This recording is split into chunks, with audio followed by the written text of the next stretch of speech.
Bueno, estamos aquí una vez más, un domingo más, y vamos a orarle primeramente al Señor para que Él nos hable a través de su palabra. Así como están cómodamente, vamos a ir a Dios, en oración. Vamos a orarle al Señor. Padre, gracias te damos porque estás aquí en medio de nosotros. Te pedimos, Señor, una vez más que podamos contemplar tu rostro, Señor, a través de tu palabra.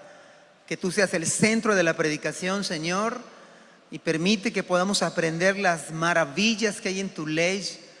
Señor, impresiónanos por tu palabra, Señor, pero por sobre todo cambia nuestra manera de pensar, nuestra manera de obrar, Señor, nuestra manera de hablar. Transforma nuestra mente, Señor, nuestra vida, Señor, con el Evangelio y a través de tu palabra. Te lo rogamos en el nombre de Jesús. Amén. Estamos entrando a los últimos momentos de la vida de Cristo.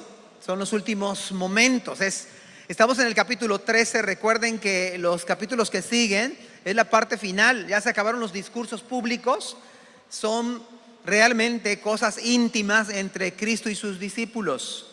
Se acabaron los discursos donde había multitudes de personas. Y cuando entramos a este capítulo número 13 es algo muy cercano. Cristo y sus discípulos.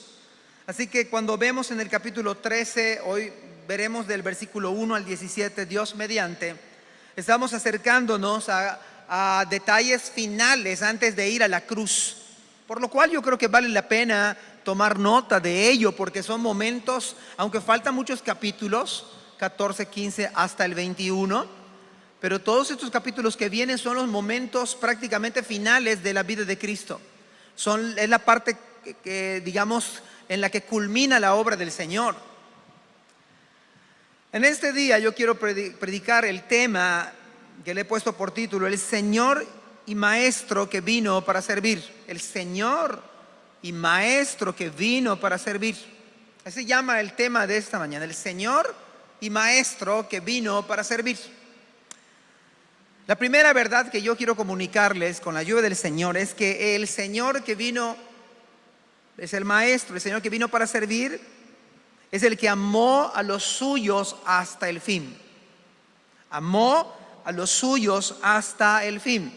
Versículo número 1 dice la Escritura: antes de la fiesta de la Pascua, sabiendo Jesús que su hora había llegado para que pasase de este mundo al Padre, como había amado a los suyos que estaban en el mundo, los amó hasta el fin. Entonces, no solamente vino el Señor y Maestro para servir, sino también demuestra la Escritura que amó a los suyos hasta el fin.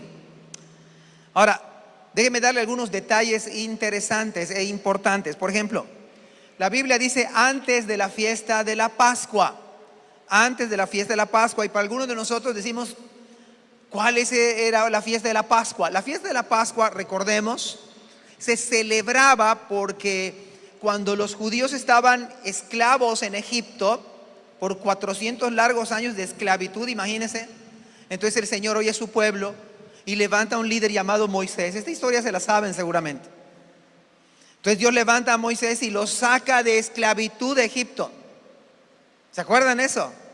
El último milagro que pasa en Egipto, o mejor dicho, la plaga, es que los hijos primogénitos de todos los egipcios, la sangre en la puerta de los dinteles de la casa,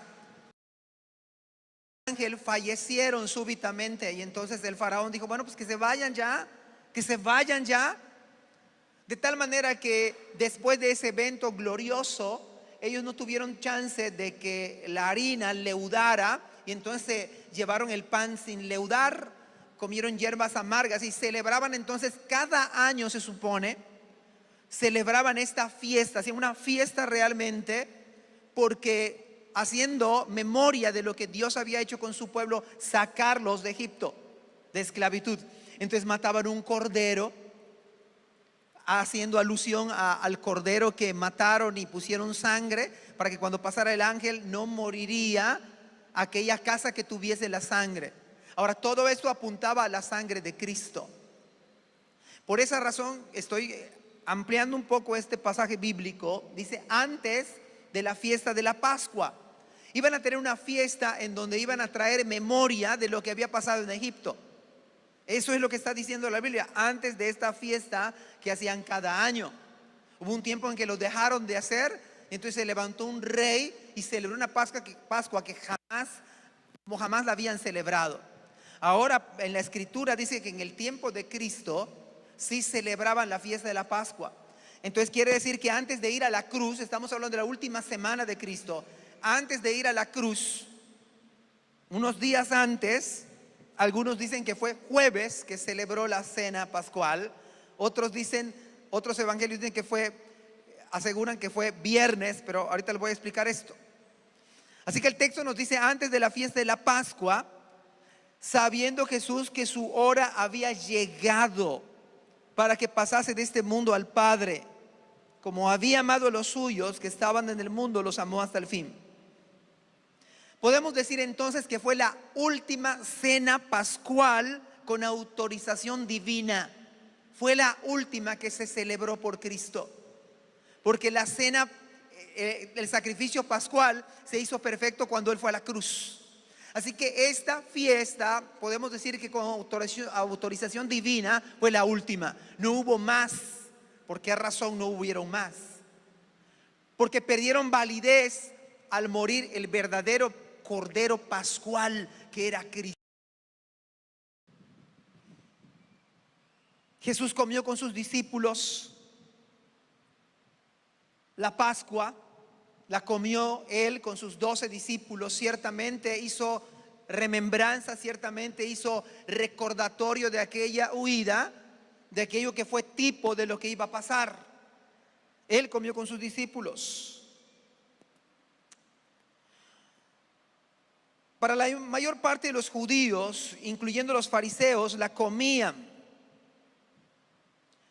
Y los saduceos la celebraban la Pascua la noche siguiente. Para la mayoría de ellos, déjenme explicarle esto, o tratar de explicar.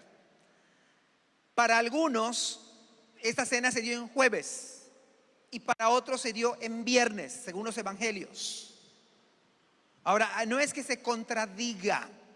Lo que sucede que los fariseos la comían en jueves y los saduceos celebraban la Pascua la noche siguiente, o sea, el viernes.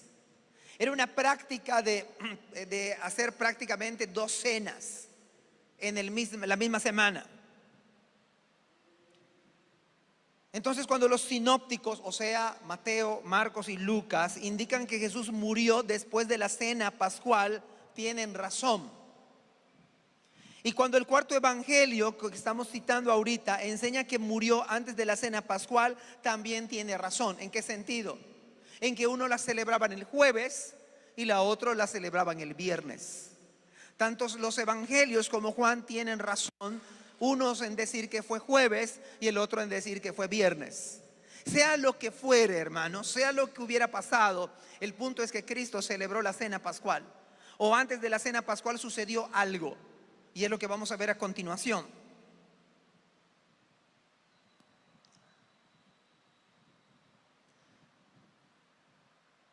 En repetidas y varias ocasiones el Señor había dicho, ustedes se acuerdan que su hora no había llegado. En el capítulo 2 de Juan le dice a su madre, mujer, ¿qué tienes conmigo si aún no ha llegado mi hora? Pero acá, a la inversa, después de que había dicho en varias ocasiones y querían prenderle y matarle, pero no había llegado su hora, en este caso, dice Cristo, ciertamente ha llegado mi hora. Era la última semana. Y voy a volver a repetir el texto, si no está en pantalla. Pues dice la Escritura, antes de la fiesta de la Pascua, sabiendo Jesús que su hora, vea cómo dice el texto, sabiendo Jesús que su hora había llegado, la hora de la cruz, la hora de la muerte, lo sabía, para que pasase de este mundo al Padre, como había amado a los suyos que estaban en el mundo, los amó hasta el fin. Era la hora en la cual iba a regresar con su Padre. O sea, lo que estaba diciendo Cristo era algo sumamente valioso. No había llegado mi hora antes, pero ahora sí llegó mi hora. Voy a regresar con mi Padre. La hora en la cual iba a mostrar tal amor que tenía a los suyos. Ese era el punto culminante. Había llegado la hora de demostrar de manera exponencial el sacrificio cruento en la cruz. A eso se refería. Ahora imagínese esto. Saber que había llegado su hora para mostrarle a los suyos cuánto les había amado. La frase de Juan es por demás decir que es sumamente hermosa. Es una frase hermosa. Amó a los suyos y los amó hasta el fin. La Escritura dice: cómo había amado a los suyos que estaban en el mundo, los amó hasta el fin. Queridos hermanos, es una frase hermosa para nosotros en el día de hoy. Debería ser una frase hermosa para nosotros saber que Él nos ama hasta el fin.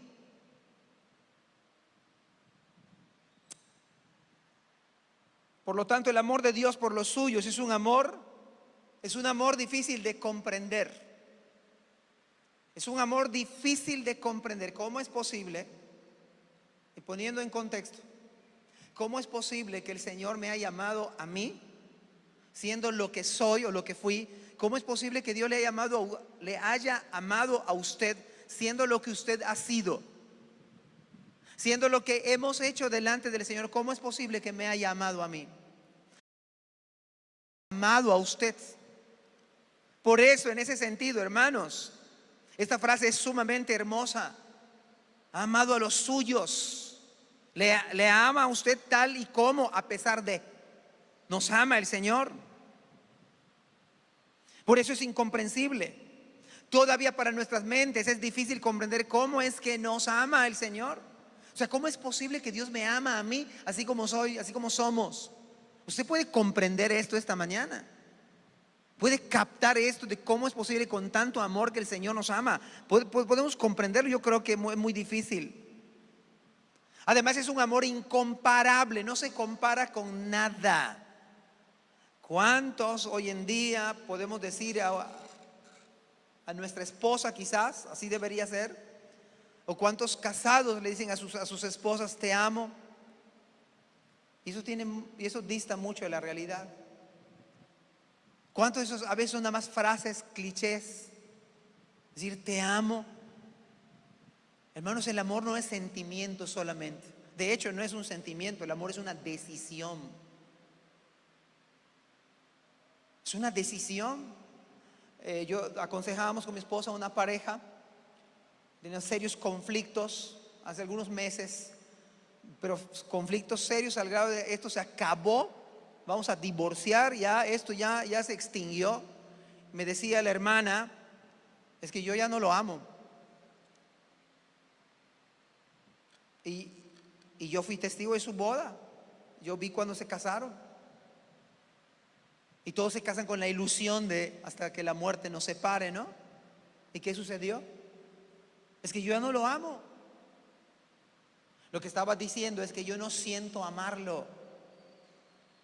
Hermanos, el amor del Señor no tiene que ver con sentimientos, porque esos se pueden extinguir. Una pareja puede decir, es que yo ya no estoy enamorado, yo no amo a mi esposa. Que diga la esposa, yo ya no lo amo. Hermanos, amar es una decisión. Son hechos, no son solamente palabras. Una esposa puede decir, no lo amo, pero por Cristo decido amarlo. No la amo, pero por Cristo decido amarla. Es una decisión. El amor es una decisión. Cristo decidió amarnos. A pesar de nuestra infidelidad, espiritualmente hablando, a pesar de nuestra traición, Él decide amarle a usted. ¿Puede comprender eso esta mañana?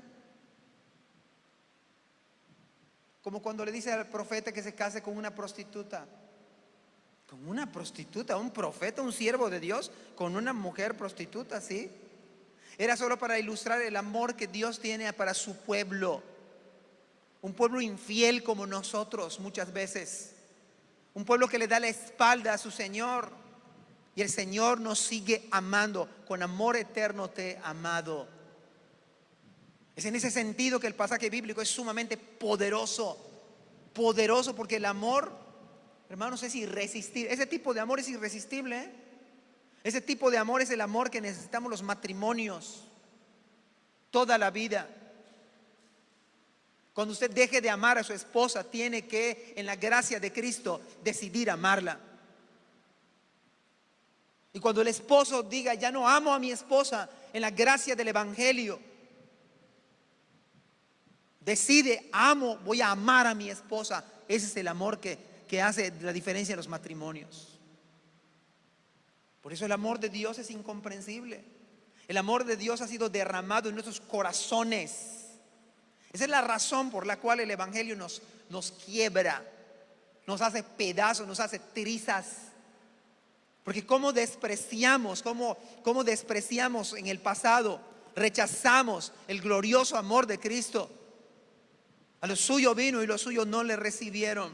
¿Se acuerda usted cuando rechazábamos el Evangelio? Cuando no queríamos nada con el Evangelio. Cuando despreciábamos el Evangelio y decíamos, esto no es para nosotros. Pobre de nosotros, perdidos.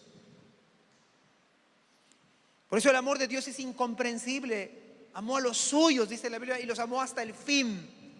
Es difícil comprender para nosotros ese tipo de amor. Yo no entiendo cómo un profeta se casa con una prostituta. No digo que no puede ser, pero no se da, ¿verdad? Generalmente. Lo que estoy diciendo, Dios, ¿qué quería ilustrar? Dios quería ilustrar el amor que Dios tiene para su pueblo. Es lo que quería hacer Dios, demostrarnos el tipo de amor inalterable, incondicional. No se trata de usted o de mí, se trata del amor del Señor, incomprensible. Único, es un tipo de amor único, verdadero, es el genuino amor de Cristo. Tipo de amor único. Hace pedazos al hombre más duro y reacio, ese tipo de amor. Nos hace pedazos el tipo de amor del Señor. Nos hace añicos. Nos pulveriza. Porque es un amor irresistible. Por eso venimos a Cristo. Por eso respondemos en fe. Porque decimos, ¿cómo es posible? El justo pagó por los injustos para llevarnos a Dios.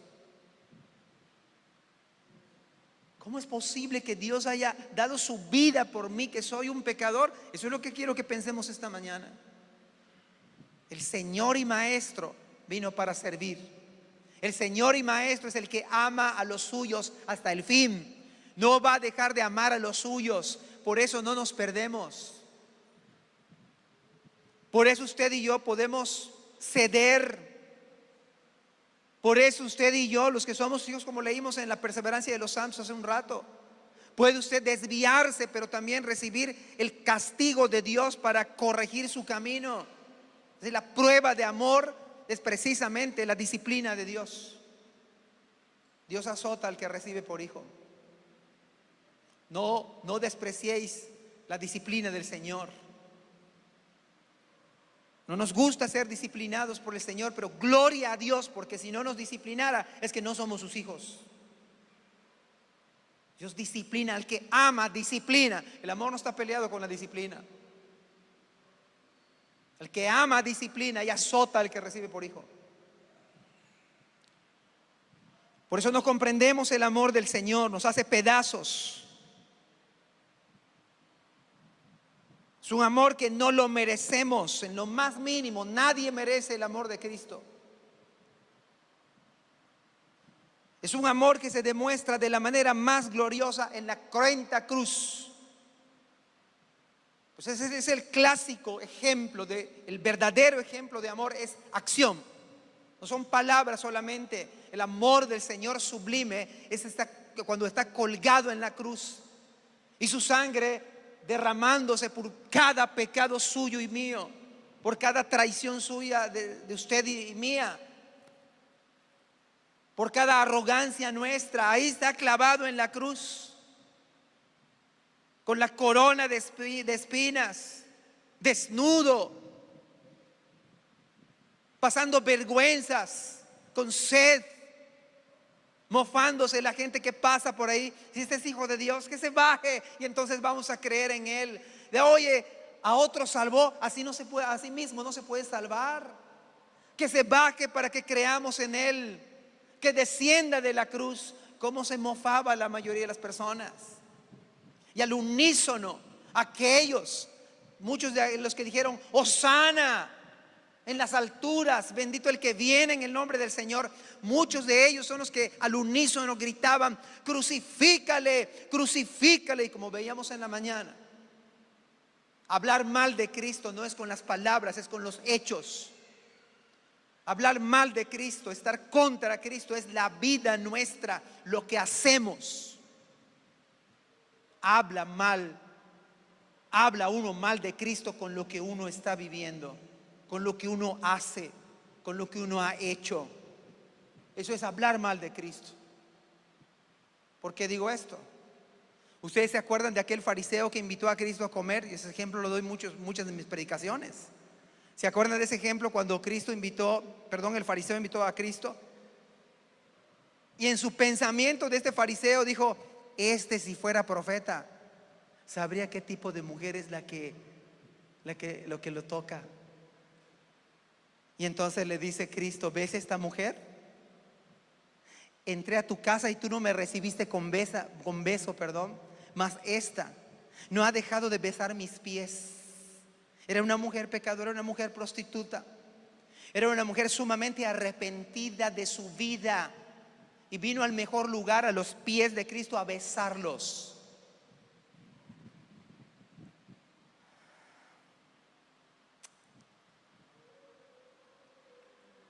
Los amó hasta el fin. Podemos decir que su amor no menguó al final, sino todo lo contrario. Se hizo más fuerte el amor de Cristo por cada uno de los suyos. En la cruz no se debilitó su amor, se hizo más exponente, más claro, más sublime en la cruz. Es la prueba fehaciente del verdadero amor. La cruz, diciéndonos, te amo.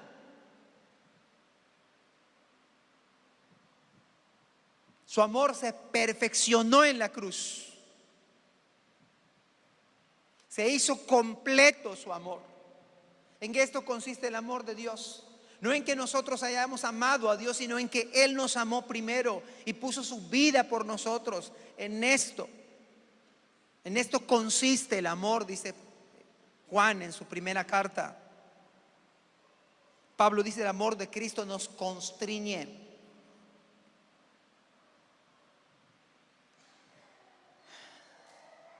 La versión moderna del amor en el día de hoy, la versión moderna, y esto es lo que nos mete en problemas en los matrimonios, esto es el problema con nuestros hijos, el problema en nuestras iglesias.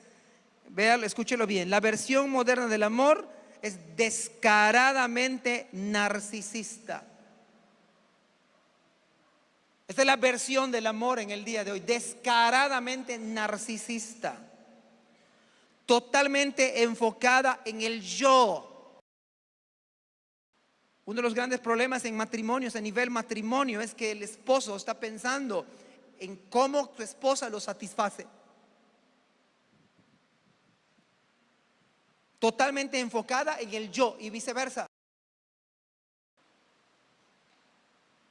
Y desvergonzadamente manipulador. Es el tipo de amor que en el día de hoy, muy distante al amor de Cristo, muy distante al Evangelio, descaradamente narcisista, desvergonzadamente manipulador.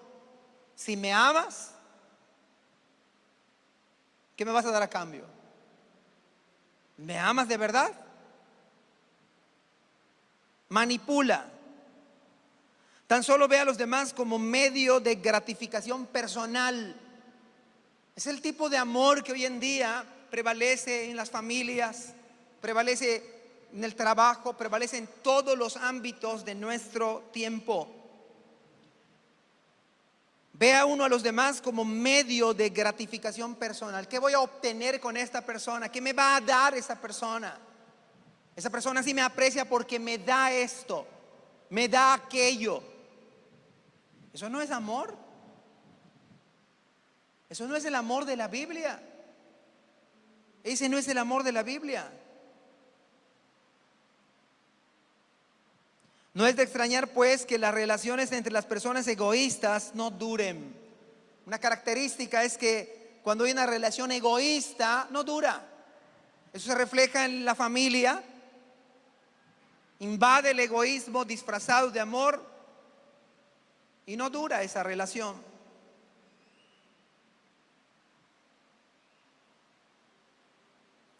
Las relaciones entre las personas egoístas no duran. Óigalo bien, jóvenes, todos nosotros. Si la pareja actual no vive al nivel de las expectativas, encuentran a alguien más emocionante. Porque la base del amor del mundo está en el aspecto de qué me va a dar, en qué me va a gratificar.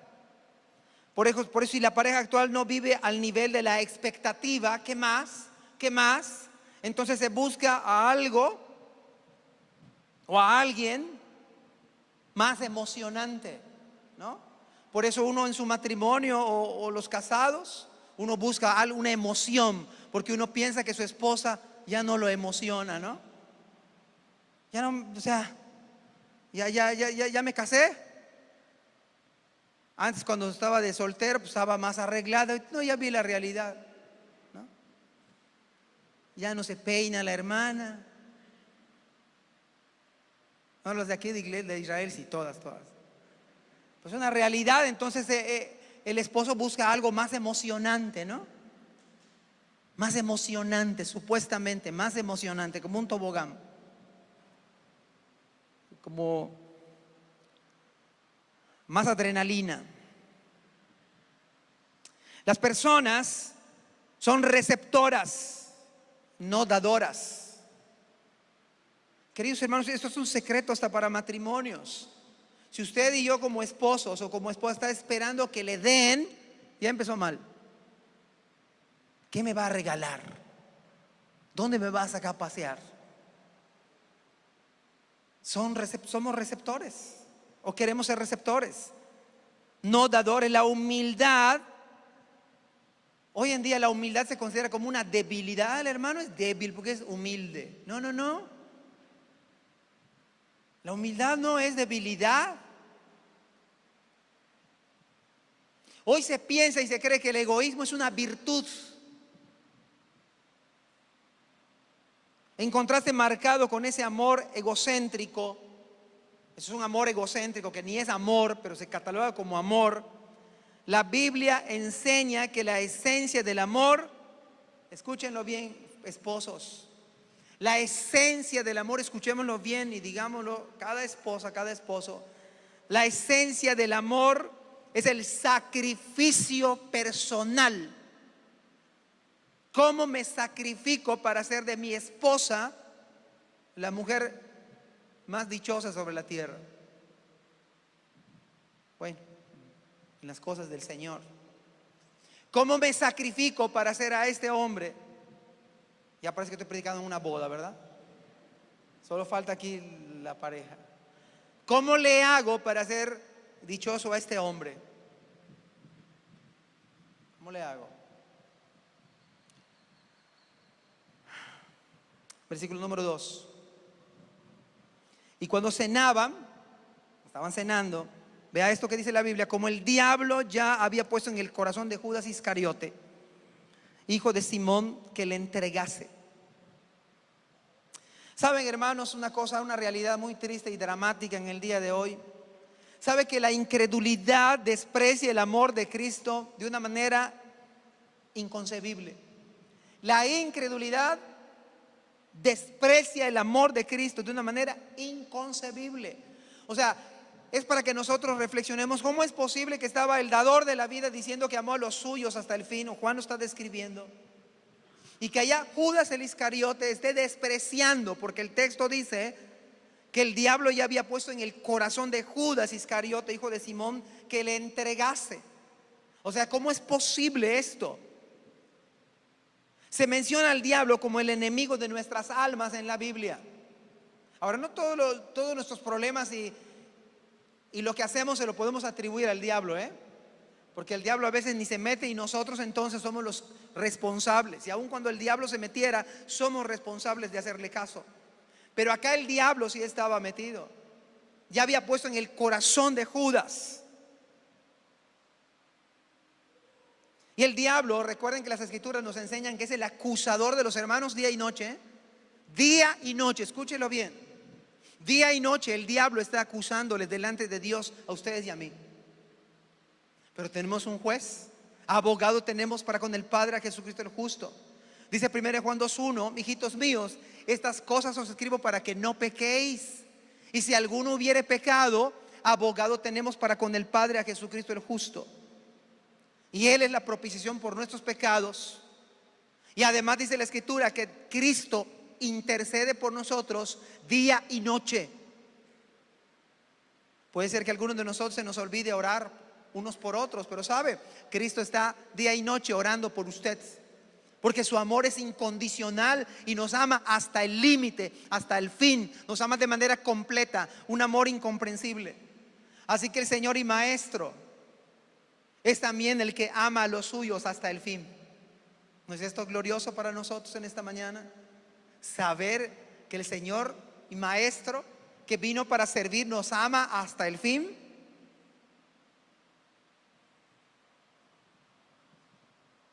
Segunda verdad. La segunda verdad, el Señor y Maestro, quien vino para servir, es quien posee en sus manos todas las cosas. Versículo número 3. Sabiendo Jesús que el Padre le había dado todas las cosas, ¿en dónde? Cristo sabía que Dios Padre le había dado todo en sus manos y que había salido de Dios y a Dios iba. Esto quiere decir que aún en medio de la traición de Judas, aún en medio de esa traición, Él lo sabía. Estaba en el total control del Señor, no le tomó por sorpresa. Aún la traición a Él no le tomó por sorpresa, todo está en sus manos.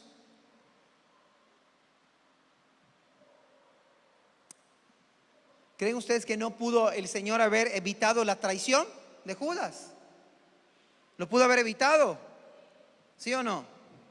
Hubiera mandado, hubiera hecho, sonado sus dedos, y hubieran dicho el Señor, a ver que me manden una legión de ángeles para agarrar a este malvado, traicionero Judas. ¿Pudo haberlo hecho? Yo creo que sí. Es más, pudo parpadear con sus ojos y hacer que descienda fuego del cielo para que quemara a Judas Iscariote. ¿Pudo haberlo hecho? También pudo haberlo hecho. Es más, pudo haberle dicho a los 11, oigan, acá hay uno que es chanchullero y es tramposo y me va a traicionar, échenle. ¿Sabe qué hubiera hecho Pedro? Me imagino que hubiera agarrado el cuchillo que le cortó la hoja mal, la oreja, y le hubiera cortado las dos a Judas, pero fácil, mínimo, ¿no? O sea, los 11 lo hubieran agarrado y lo hubieran apañado, vulgarmente hablando, coloquialmente hablando. Le hubieran dado a Judas. Pero hermanos, el Señor no necesita hacer eso porque todo está en sus manos. El Señor no necesita nuestros pensamientos, nuestras maneras de actuar. Con tan solo un pensamiento hubiera bastado para que, o con la palabra de su boca hubiera bastado para que Judas dejara de existir. Está en las manos del Señor.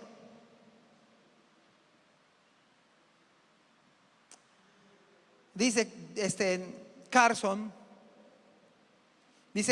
con tanto poder y estatus a su disposición, podríamos haber esperado que derrotara al diablo en una confrontación llamativa e inmediata y que dejara devastado a Judas con una ráfaga imparable de la ira divina. Lo pudo haber hecho el Señor.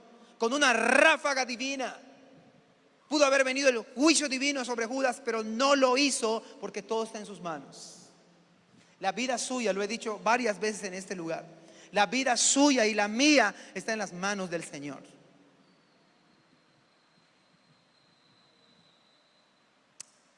Su plan eterno de amor por los suyos está por encima de la maldad. y del mismo diablo. El plan eterno de amor por los suyos está por encima de nuestros pecados y por encima de las personas y por encima de la misma maldad. El amor del Señor está por encima de todo ello. Estuvo por encima de Judas, estuvo por encima de la traición de Judas y sigue estando por encima de todo. ¿Por qué? Porque nuestras vidas están en sus manos. Tercera verdad: el Señor y Maestro vino para servir. Y tercera verdad: se humilló hasta la muerte. Se humilló hasta la muerte. Dice versículos 4 y 5. Se levantó de la cena y se quitó su manto. Se levanta de la cena, quita su manto y toma una toalla y se la ciñe.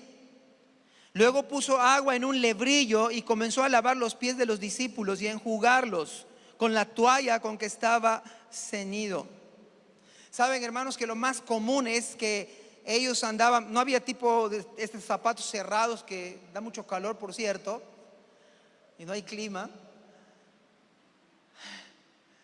Pero imagínense las calles polvorientas de Jerusalén, polvo, estaba sucio el lugar. Ellos solamente portaban sandalias para cubrir sus pies. Pero además dice la Biblia, de que la costumbre era de que al llegar a la casa, en este caso el aposento alto, al llegar a la casa, alguien debería lavar los pies. Era una costumbre. Y lo hacía el esclavo de menor rango, de menor nivel. O sea, ni los esclavos judíos, o sea, un esclavo gentil es el que hacía esta talacha, valga la expresión. Pero eran 12, así que no había ningún esclavo. No había ningún esclavo. Ahí estaban los elementos: estaba la toalla, estaba el agua, estaba el lebrillo. Se empezaron a reclinar, pero no era muy bien visto en ese tiempo que alguien comiera con los pies sucios. Y eran bastante sucios. Nada más que estaban bien bañados, pero sus pies estaban sucios. Usted se imagina esta escena. Todos sabían que debían lavarse los pies, pero nadie lo hizo. Nadie de los 12 discípulos, todos se quedaron observando la toalla, observando el lebrillo, observando los elementos que estaban allí en la mesa. No había esclavo, así que alguien tenía que hacer esa talacha. Valga la comparación, es como si nos fuéramos todos y se queda esto abierto. Alguien lo tiene que cerrar, ¿sí o no? La mayoría nos vamos y pues a todo dar. Alguien lo tiene que cerrar, no se cierra solo. Ni los candados se levitan y se cierran. Alguien lo tiene que cerrar, así como alguien lo tiene que abrir. Pero vamos a suponer que no haya nadie asignado. Y vemos las llaves y están los candados. ¿Y qué hacemos? Ya van a dar las 11:30 y que imagínense que todo el mundo ve las llaves y los candados y no hacemos nada. Podríamos hacer el culto. A lo mejor diríamos: estos diáconos, qué barbaridad con estos diáconos que no abren, no están en la jugada. No sé, algo ahí se nos ocurre, ¿no? Hermanos, era exactamente la idea. Estaban todos los elementos para hacer esa tarea y nadie se atrevía a hacerla.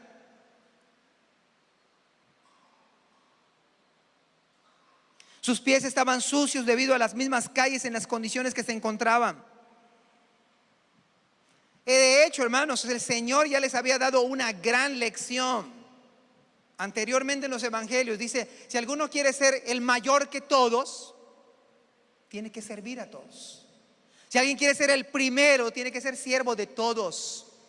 Les había entrado este mensaje en un oído y con la misma les había salido en el otro. No tenía mucho que disertó el Señor de esto. Había una discusión, una polémica, porque una mamá piadosa había sabiamente, ¿verdad? Como son las mamás, había pedido que uno de sus hijos se sienta a la derecha y otro a la izquierda. Una mamá muy piadosa, pero bastante egocéntrica, como lo normal, ¿no? Había ese dilema, los discípulos se habían enojado por ello y entonces el Señor dijo una máxima: si alguno quiere ser el primero, tiene que servir a todos.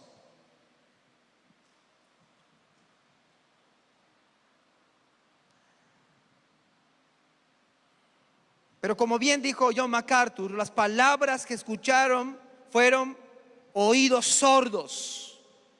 Alguien tenía que hacerlo, pues no era correcto recostarse con los pies sucios a la mesa. ¿Usted se acuerda cuando Juan el Bautista dijo: yo no soy digno de desatar la correa de su calzado? Lo que estaba diciendo Juan el Bautista: ni siquiera soy digno de lavarle los pies a Cristo. No soy digno, ni siquiera merezco ser el vil esclavo de Cristo. Ni siquiera soy digno de desatar la correa y lavarle los pies. A eso se está refiriendo Juan el Bautista. O como cuando la virtuosa y sabia Abigail, esposa de un necio, así dice la Biblia, no lo digo yo, Nabal era necio en toda la expresión de la palabra. Y Abigail era una mujer virtuosa a tal grado que cuando muere, fallece el necio, Nabal, el listo de David, ¿sabe qué hace? Va a buscar a esa mujer, la manda a buscar. Debió ser una mujer virtuosa y claro que era virtuosa. A tal grado, vea lo que le dice a David a Abigail. Y aquí hay ciencia y sabiduría. 1 Samuel 25:41 dice: y ella se levantó e inclinó su rostro a tierra diciendo: he aquí tu sierva, que será una sierva para lavar los pies de los siervos de mi Señor. Está diciendo Abigail: yo seré tu esclava de mayor bajo rango. David le hizo honor al rey. No puedo decir que hubo un flechazo porque estaba casada Abigail, pero lo que sí hubo, David se dio cuenta que esta mujer era una mujer valiosa, porque era una mujer humilde al extremo. Yo creo que es más cómodo y fácil quedarnos en la mesa y que nos sirvan. Eso es más cómodo para nosotros. Es más fácil que otro tome la toalla, ponga agua en un lebrillo y haga la parte más incómoda. Eso es más fácil para nosotros. Es mejor que otros hagan la peor parte del trabajo. Que otros, es más fácil para nosotros que otros se vean mal.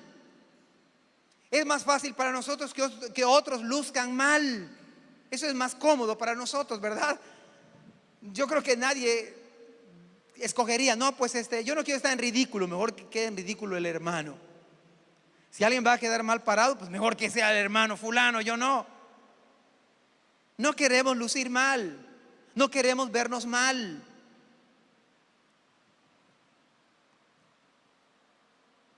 Esta parte de la Biblia es totalmente desconcertante para los discípulos. Los sacó de cuadro, los sacó de su manera de ser. De hecho, supuestamente nunca, ellos estaban esperando a lo mejor a ver quién de los dos se lo hace, pero nadie se atrevía.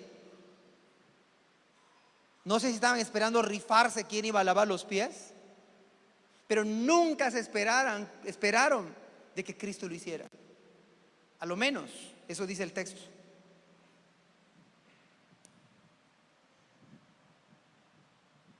De hecho, nunca esperaron que el Señor se atreviera a realizar este tipo de servicio humillante. Servicio humillante.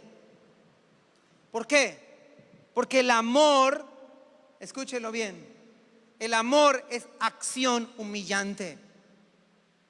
Amar a alguien es hacer una acción que muchas veces es humillante. Y cuando digo esto, nuestros valores actuales dicen: pero ¿cómo es posible? Porque la humildad no se ve como un valor, sino como una debilidad. Es más humillante para un esposo pedirle perdón a su esposa, ¿no? No, es que yo no, decimos los esposos, ¿no? Pero venir y pedirle perdón es mucha nuestra arrogancia, ¿no? Es que así soy, así me conociste, así nací, los eternos justificantes, ¿no? Es que no puedo pedir perdón, te pido una disculpa. No. No es lo mismo disculparte que pedirte perdón. Y eso va en todas las áreas, hermanos, matrimonios. Y a la inversa, es más fácil que la esposa espere, a ver, ven a pedirte perdón si tú me ofendiste, tú me agraviaste. Entre hermanos se da también esto, ¿no? También puede ser hermanos de la iglesia.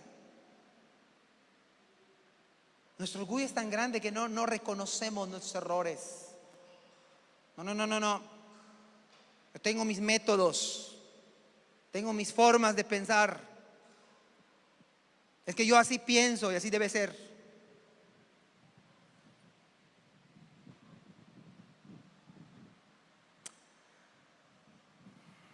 El amor es acción humillante. Es hacer la parte menos grata. Eso es amar a la esposa, hacer la parte menos grata. Eso es amar al esposo, hacer la parte menos grata. La parte que hizo Cristo fue la más humillante, la menos grata, la que no hacía lucir bien a Cristo, humanamente hablando.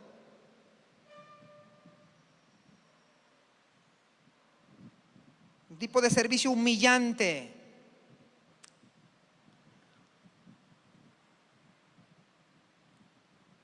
Es la parte despreciable. Era la tarea más baja, como dije hace un rato, que realizaban los esclavos de rango inferior. Pero nadie tuvo la iniciativa para hacerlo, porque todos esperaban que otros hagan lo bueno para ellos. Nadie lo hizo. Nadie se levantó. Todos observaban el panorama. Todos observaban los objetos, los elementos, ¿sí? Que alguien nos lave los pies. ¿Por qué yo? Como dicen los hermanitos, ¿verdad? ¿Por qué ellos me mandan a comprar? Puro yo y mi hermana, ¿cuándo? ¿Por qué yo recojo la basura? ¿Por qué yo recojo los platos? Puro yo.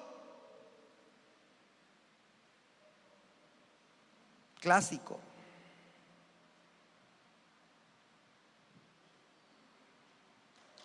Vea este cuadro esta mañana, hermanos, desconcertante.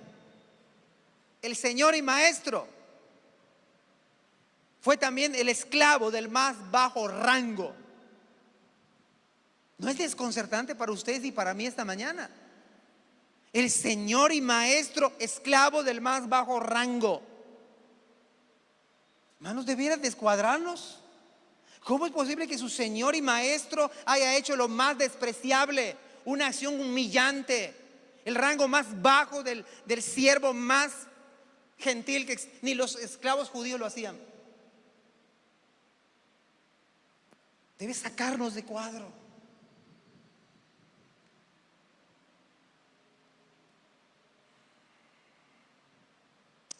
Pero la Biblia enseña en los términos del reino las cosas son al revés. Muy contrario a nuestros pensamientos, muy contrario a nuestras apreciaciones personales, muy contrario a nuestra manera de pensar del mundo, nuestros valores.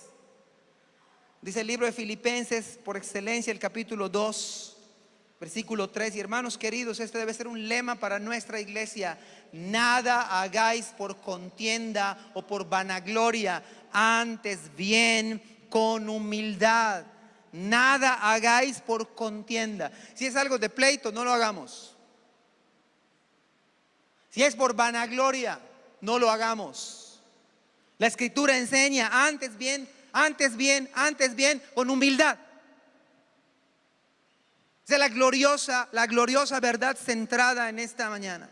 Para nuestra iglesia, la iglesia de Israel debe ser una iglesia humilde por excelencia, que se atreva a amar en cosas humillantes. Que usted y a mí el evangelio nos humille, nos haga trizas el amor del Señor. Nada de vanagloria, nada de jactancia. Usted y yo no somos nada delante del Señor. Nada es nada. Si alguien quiere gloriarse, gloríese en el Señor. Nada hagáis por contienda o por vanagloria, antes bien con humildad, estimando cada uno a los demás como superiores a él mismo, no mirando cada uno por lo suyo propio, sino por los demás, sino cada cual también por los de los otros. Versículo 5, haya pues en vosotros ese sentir que hubo también en Cristo Jesús, el cual siendo en forma de Dios no estimó a ser igual a Dios como cosa que aferrarse, sino que se despojó a sí mismo tomando forma de siervo. Vea este texto bíblico de Filipenses, glorioso. No estimó el ser igual a Dios como cosa que aferrarse, sino que se despojó a sí mismo tomando forma de esclavo, hecho semejante a usted y a mí. La cosa más humillante, este es el amor del Señor, son acciones. Y estando en la condición de hombre, se humilló a sí mismo, haciéndose obediente hasta la muerte y muerte de cruz, por lo cual, y esta es la gloria del Evangelio, por lo cual Dios también lo exaltó hasta lo sumo y le dio un nombre que es sobre todo nombre, para que en el nombre de Jesús se doble toda rodilla de los que están en los cielos y en la tierra y debajo de la tierra, y toda lengua confiese que Jesucristo es el Señor, para gloria de Dios Padre. Esta es la gloria del Evangelio. El que se humilla será enaltecido, pero el que se enaltece será humillado.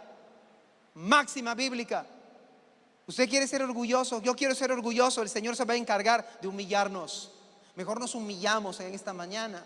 Venimos a sus pies y los besamos a los pies de Cristo. Mejor hacemos las cosas de más bajo rango, las cosas despreciables. Mejor quedamos mal usted y yo como iglesia,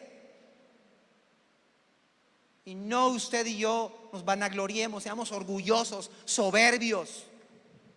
Y esto va en nuestros matrimonios. El orgullo es lo que mata nuestros matrimonios. El orgullo mata a los miembros de la iglesia.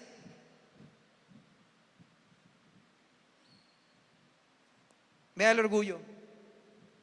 Entonces vino a Simón Pedro, y Pedro le dijo: Señor, ¿tú me lavas los pies? Dicho de otra manera, ¿cómo es posible que tú me lavas los pies? Mejor que lo haga otro. Pero así mismo no se ofrece a hacerlo él. El orgullo judío es el mismo de que todos los seres humanos lidiamos. Es mejor que otro haga lo que es humillante. Pero nuestro orgullo es tan grande que no nos permite, escúchenlo bien, nuestro orgullo es tan grande que no nos permite servir al Señor como deberíamos servirle. Eso es lo que nos tiene anclados a muchos. Es tan grande nuestro orgullo que no nos permite servir al Señor como deberíamos servirle. En realidad, quizá los discípulos debieron pelear quién le iba a lavar los pies a Cristo. Valga este pensamiento. Quizás deberían estar ellos diciendo: no, yo quiero lavar los pies de Cristo y quiero lavar los pies de ustedes. En eso deberían ocuparse. Y eso es lo que deberíamos hacer nosotros en teoría. Estar realmente preocupados que usted y yo le lavemos los pies a Cristo. ¿Y de qué manera lavarle los pies a los hermanos? No literalmente. Porque entonces sería: compramos varias palanganas y le lavamos los pies a los demás. Que ni caso tiene, porque algunos vinieron bien bañados y ni siquiera pisaron el césped de su casa. Ese no es el sentido.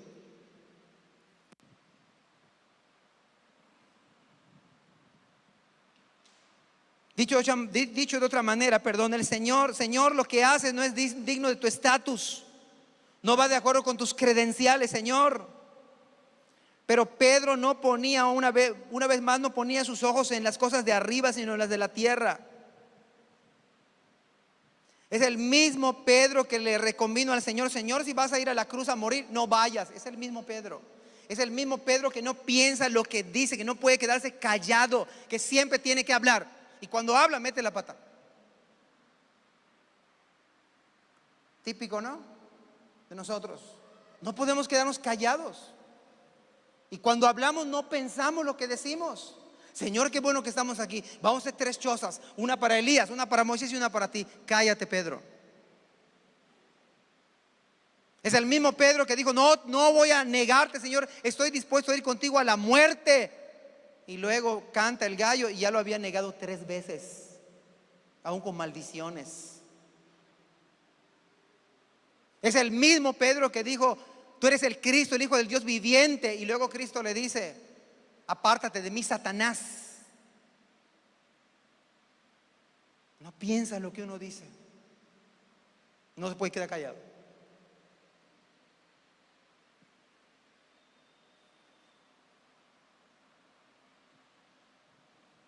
El típico hermano que no puede quedarse callado, que tiene que decir lo que sea y no piensa lo que dice. Es el mismo Pedro que le corta la oreja a Malco. Pero no todo es exhortación.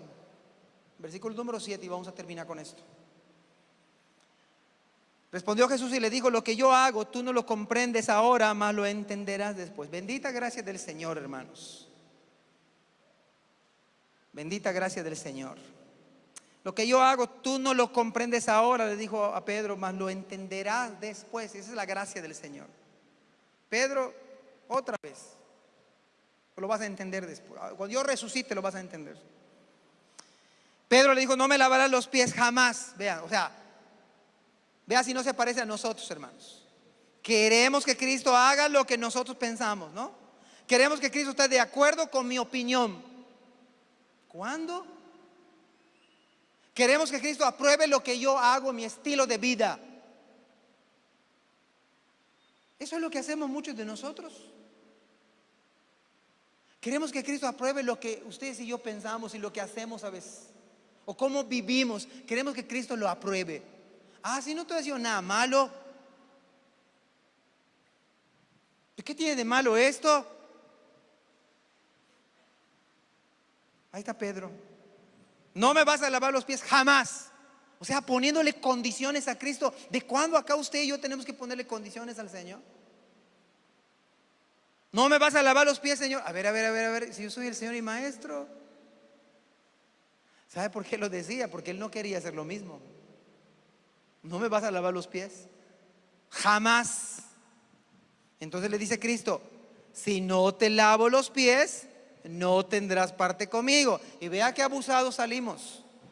Le digo a Pedro, Señor, no solo mis pies, sino también las manos. Señor, báñame, va. Si no voy a tener parte contigo, entonces mejor báñame. O sea, para que yo tenga mucha parte contigo. Qué abusados somos, o mejor dicho, qué torpes somos.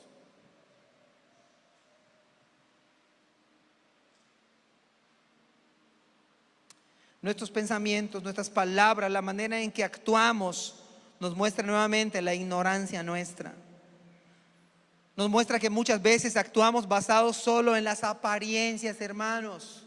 Muchos de nosotros solamente actuamos basados en apariencias, lo que a mí me parece bien.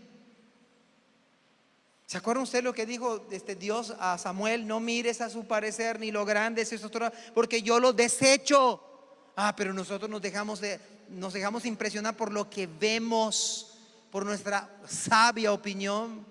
No seas sabio en tu propia opinión. Reconócelo en todos tus caminos y Él enderezará. ¿Con qué limpiará el joven su camino? Con guardar tu palabra. Nos muestran la manera en que las decisiones importantes en las cuales requieren profunda oración, las tomamos dominados totalmente por la carne y de manera impulsiva. Hay decisiones que debemos estar en profunda oración y tomamos decisiones con esto, hermanos, de manera coloquial, solo por impulsos, solo por circunstancias. Toma uno una decisión.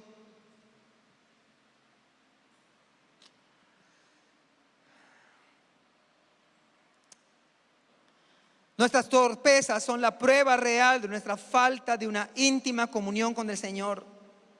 Que nuestras respuestas son simplemente la evidencia de nuestra insignificancia. La humildad es la vestimenta del nuevo nacido. Dice 1 Pedro 5:5, igualmente jóvenes, estad sujetos a los ancianos y todos sumisos unos a otros, revestidos de humildad, porque Dios resiste a los soberbios y da gracia a los humildes. Una máxima para la iglesia. Dios resiste a los soberbios y da gracia a los humildes. Jóvenes, estad sujetos a los pastores, a los ancianos. Sujétense, jóvenes, a los ancianos. Todos sumisos unos a otros. ¿Por qué rebelarnos? ¿Por qué ir en contra? Falta de humildad, nuestro orgullo grande. Tengo que concluir, que no terminé el sermón. Esta mañana podemos quedarnos con 3 pensamientos. Los 3 pensamientos básicos es que el Señor y Maestro vino para servir. El Señor y Maestro vino y amó a los suyos hasta el fin, de manera total, completa, puntual y final. En segundo lugar, ¿qué dijimos? El Señor y Maestro tiene todo en sus manos. Y tercera verdad, el Señor y Maestro que vino para servir, se humilló hasta la muerte. Y hermanos, no solamente es una lección, es un gran ejemplo para que la iglesia nos humillemos delante del Señor y dejemos que el Señor haga en nuestras vidas lo que Él quiera. Así debería ser. Dios resiste a los soberbios y da gracia a los humildes. Oremos al Señor. Padre, reconocemos nuestra limitante, nuestra insignificancia, nuestra fragilidad, nuestros pecados, los reconocemos tal cual.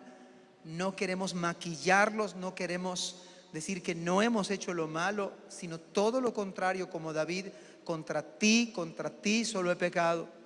Pecamos de orgullo, Señor, pecamos de opiniones aparentemente sabias, aparentemente buenas. Queremos que otros nos sirvan, hablamos de más, Señor, hablamos sin pensar, pero por favor, en esta mañana, permite que tu palabra nos coloque en el puesto donde debemos estar siempre, humillándonos delante de ti, Señor, dejando que tú hagas en nuestra vida lo que tú quieras totalmente. Bendice a tu iglesia, Padre, en el nombre de Jesús. Amén.